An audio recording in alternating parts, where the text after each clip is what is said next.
ఈ రోజు పుట్టినరోజు జరుపుకుంటున్న చిన్నారి నిత్విక్ కి ఆ భగవంతుడు ఎన్నటికీ తరగని ఆయురారోగ్యాలను, ఆనంద సిరి సంపదలను, సుఖశాంతులను ఇవ్వాలని మనస్ఫూర్తిగా కోరుకుంటూ హృదయపూర్వక జన్మదిన శుభాకాంక్షలు తెలియజేస్తున్న అమ్మ రమాదేవి, నాన్న పృథ్వీరాజ్.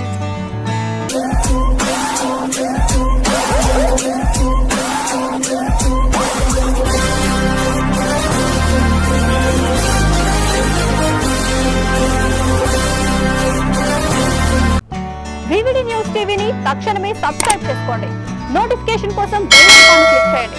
మరిన్ని అప్డేట్స్ కోసం ప్రతి ఒక్క కుటుంబానికి ఉచిత ప్రకటనలు వచ్చే విధంగా మీకోసం మీ ముందుకు వివిడి న్యూస్ టీవీని ఏపీ ఫైబర్ నందు 99వ ఛానల్ మరియు యూట్యూబ్ నందు వీక్షించెదరు.